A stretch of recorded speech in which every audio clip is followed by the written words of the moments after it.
Assalamualaikum warahmatullahi wabarakatuh. Kami dari kelompok 3 akan menjelaskan jurnal yang berjudul Jual Beli. Definisi jual beli. Secara bahasa, jual beli berarti peralihan kepemilikan suatu benda melalui kesepakatan saling tukar-menukar. Namun, menurut ungkapannya, pertimbangan balik lah yang menghasilkan kepemilikan atau kepentingan abadi atas objek tersebut. Dengan kata penggantian timbal balik tidak termasuk hadiah dan hal-hal yang lain yang tidak ada, dan dengan kata harta tidak termasuk perjanjian pranikah karena pernikahan merupakan saling substitusi, namun bukan pertukaran harta dengan properti seperti halal untuk bersenang-senang dengan istri. Dan dengan kata kepemilikan atas harta itu dan keuntungannya untuk selama-lamanya, maka tidak termasuk dalam sewa. Karena dalam sewa menyewa, hak milik itu tidak berlaku atas barangnya, melainkan atas keuntungannya.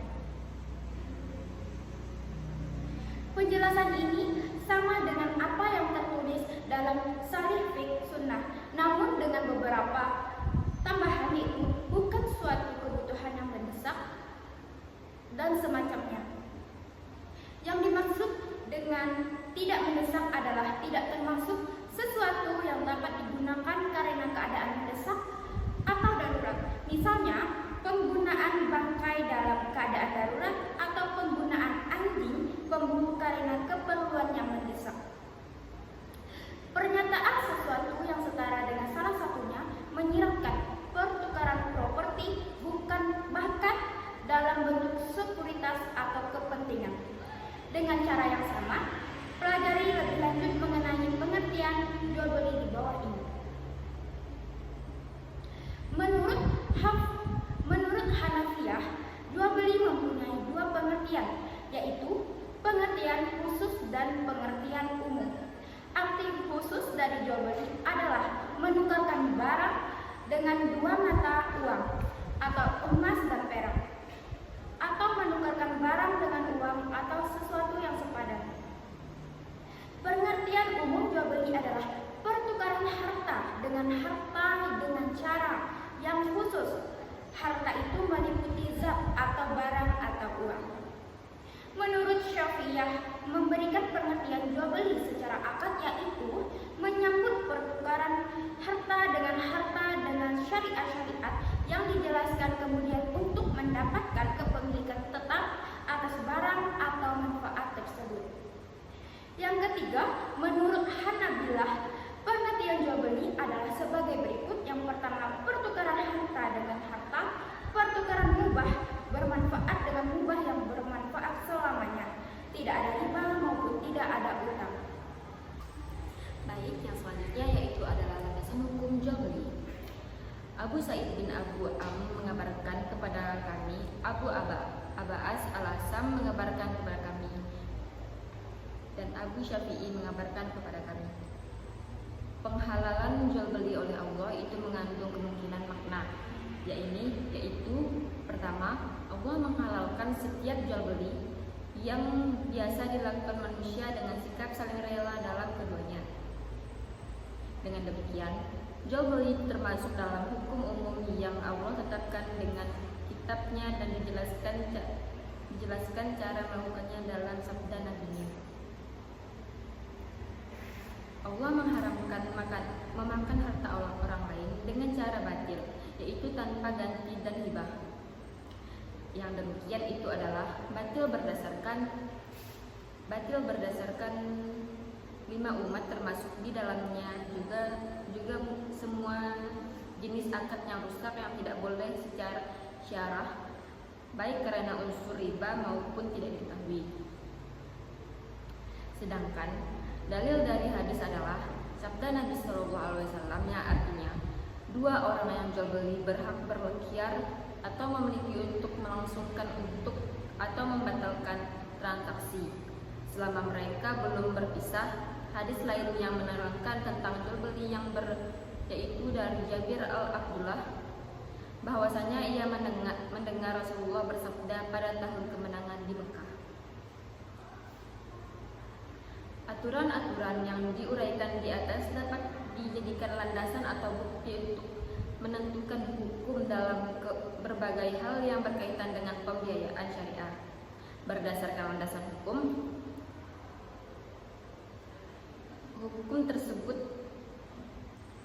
tersebut memenuhi syarat-syarat yang ditentukan dalam jual beli menurut hukum Islam.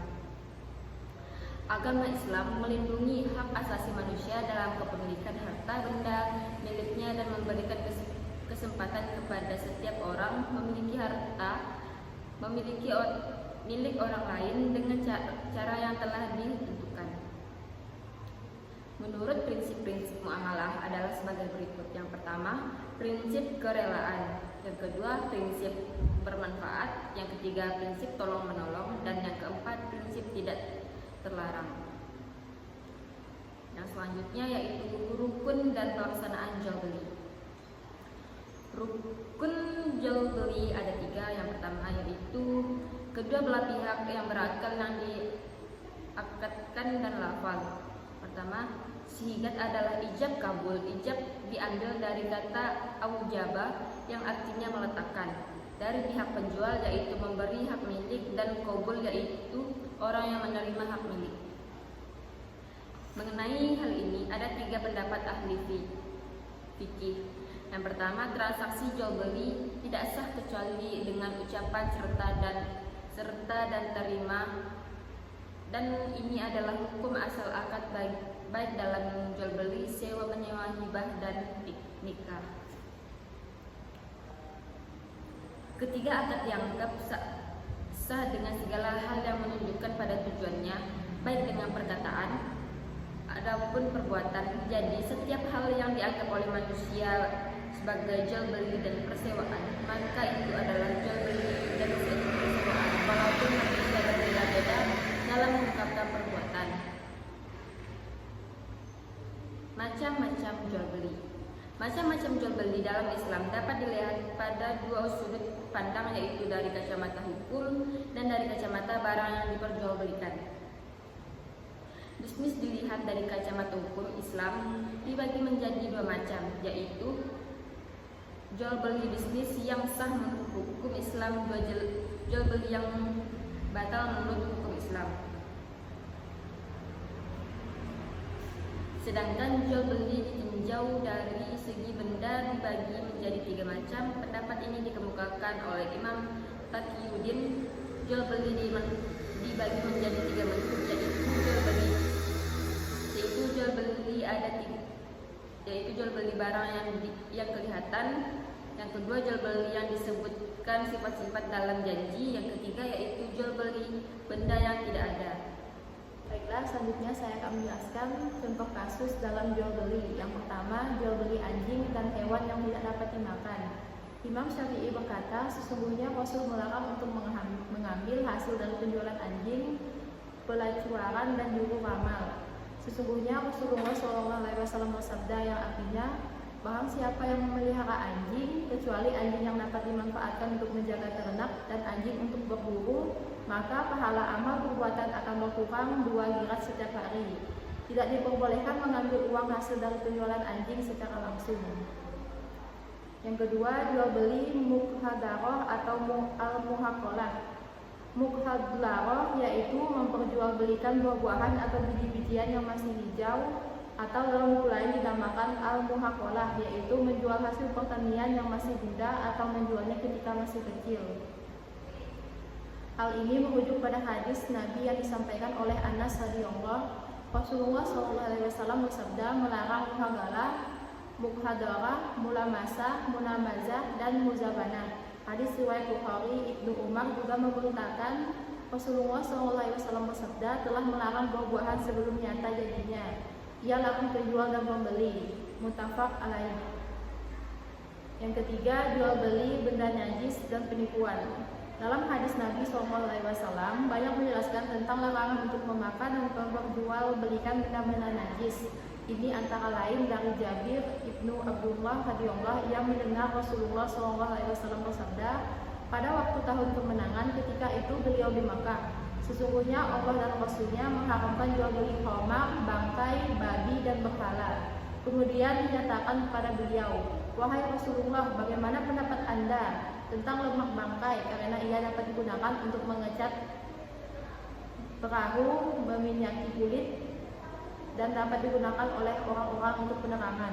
Beliau bersabda, "Tidak, ia adalah haram." Kemudian beliau bersabda, "Allah melaknat orang-orang Yahudi. Sesungguhnya Allah Ta'ala mengharamkan lemaknya. Mereka mencairkan lemak itu, kemudian menjualnya dan makan hasil penjualannya." Hadis riwayat Abu Jamaah. Dari Ibnu Abbas, Nabi SAW bersabda, "Allah melaknat orang-orang Yahudi karena telah diharamkan kepada mereka lemak-lemak atau bangkai, namun mereka menjualnya dan memakan hasil penjualannya. Sesungguhnya Allah jika mengharamkan kepada suatu kaum memakan sesuatu, maka haram pula hasil penjualannya." Hadis riwayat Ahmad dan Abu Daud.